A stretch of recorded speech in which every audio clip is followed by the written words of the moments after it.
साथियों, आज हम बात करेंगे फिल्मी दुनिया की उस हस्ती के बारे में जिसे हम सब लोग most active, energetic, evergreen Dev Anand के नाम से जानते हैं।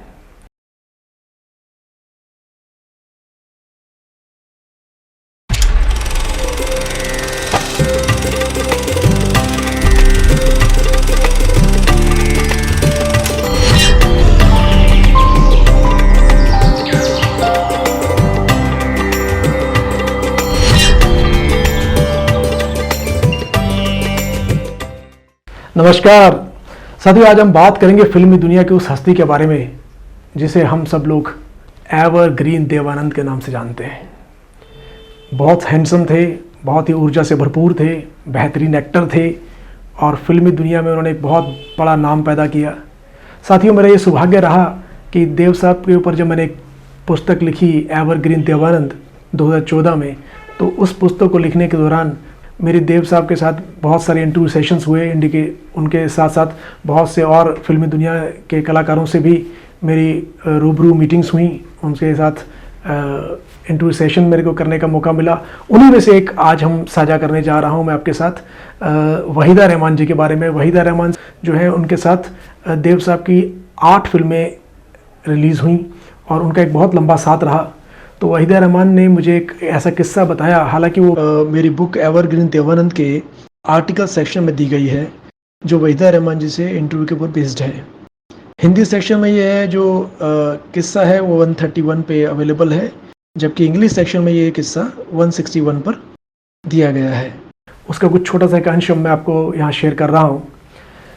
वहीदा रहमान जी ने बताया कि देव साहब बहुत नरम दिल इंसान थे, बहुत ही दूसरों के दुख दर्द को बहुत अंदर से महसूस करते थे और बहुत ही बेनेवलेंट टाइप के नेचर के आदमी थे और साथ में दूसरों की भावनाओं का बड़ा ख्याल रखते थे।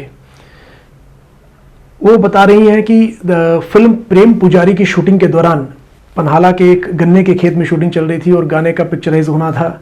गाना था शोखियों में घोला जाए, और इस डुएट गाने की जब शूटिंग चल रही थी तो उस गन्ने के खेत के मालिक ने देव साहब से रिक्वेस्ट की कि जब आपका ये शूटिंग थोड़ा बीच में निपट जाए तो लंच आप मेरे यहाँ आकर कीजिए, लंच मैं आपको कराना चाहूँगा।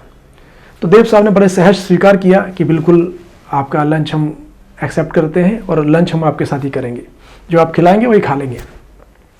तो वहीदा रहमान जी का कहना है कि वो जो किसान था उसने अपने कंधे पर एक गमछा लटकाया हुआ था। वो उसी गमछे से अपने मुंह का पसीना पोंछ रहा था और उसी गमछे से उसने उन दोनों की थालियों को अच्छे से साफ़ किया और साफ़ करके देव साहब को और मुझे रख दिया खाने के लिए। अब जब खाना रख दिया गया तो वहीदा कहने लगी कि मैंने तो देव साहब से मना कर दिया, देव साहब मैं तो खाना नहीं खाऊंगी, क्योंकि आपने देखा उसी गमछे के साथ उन्होंने अपना मुंह पोंछा और उसी गमछे के साथ वो आपको खाना खिला रहे हैं।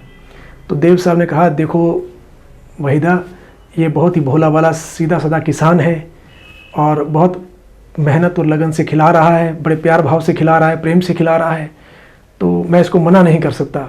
और आप यकीन मानिए, देव साहब ने जो खाना उस किसान ने परोसा था वो देव साहब ने बड़ी प्रेम से, बड़े आदर भाव से खाया और उस किसान का मान रखा। वहीदा जी कहती हैं कि ऐसा नरम दिल इंसान, ऐसा सज्जन व्यक्ति और दूसरों की छोटी छोटी भावनाओं का इतना ध्यान रखने वाला व्यक्ति मैंने आज तक नहीं देखा है। तो आप ये इससे अंदाज़ा लगा लीजिए साथियों कि देव साहब जो है न केवल शक्ल सूरत से हैंडसम थे और अपनी एक्टिंग, अपने स्टाइल के लिए जाने जाते थे, साथ ही साथ वो एक बहुत बेहतरीन और एक बहुत सच्चे और अच्छे इंसान के रूप में भी जाने जाते हैं। जिस तरीके से बहुत पुराने समय में जब श्री राम जी ने शबरी के बेरों को खाया था, झूठे बेरों को, वैसा काम आजकल के कलयुग में देव साहब जैसे व्यक्ति ही इस तरह की दूसरों के प्रेम को, उसकी फीलिंग्स को समझ सकते थे। देव साहब जो हैं, आप जानते हैं साथियों कि दिलीप कुमार, राज कपूर साहब और देवानंद साहब, इन तीनों की तिकड़ी ने लगभग 20 वर्ष तक फिल्मी दुनिया पर अपना राज किया और अपनी अनोखी अदायगी, अनोखी काबिलियत के दम पर अपना अपना स्थान बनाया। ऐसे व्यक्ति के साथ मिलने का सौभाग्य मुझे मिला, ऐसे व्यक्ति के साथ मुझे इंटरेक्शन करने का मौका मिला और उनको नज़दीक से जानने का मौका मिला। और मुझे बड़ा अच्छा लगा उनके इस पहलू के बारे में जानकारी लेके। और मुझे लगता है कि आप लोगों को भी देव साहब के इस पहलू की जानकारी नहीं रही होगी, तो आपको अच्छी लगी होगी कि इस तरह का भी इस लेवल तक पहुँचे हो किसी एक्टर का, ऐसा कुछ काम भी वो कर सकता है, इस तरीके का भी मान रख सकता है किसी एक साधारण किसान का, एक साधारण व्यक्ति की भावनाओं का। ऐसे ही किसी और फिल्मी हस्ती के बारे में किसी और रोचक दिलचस्प विषय के साथ आपको फिर हम प्रस्तुत होंगे इस एपिसोड लेके नया। तब तक के लिए आपका बहुत बहुत धन्यवाद। अपना बहुत बहुत ख्याल रखिएगा। आपका बहुत बहुत धन्यवाद। नमस्कार।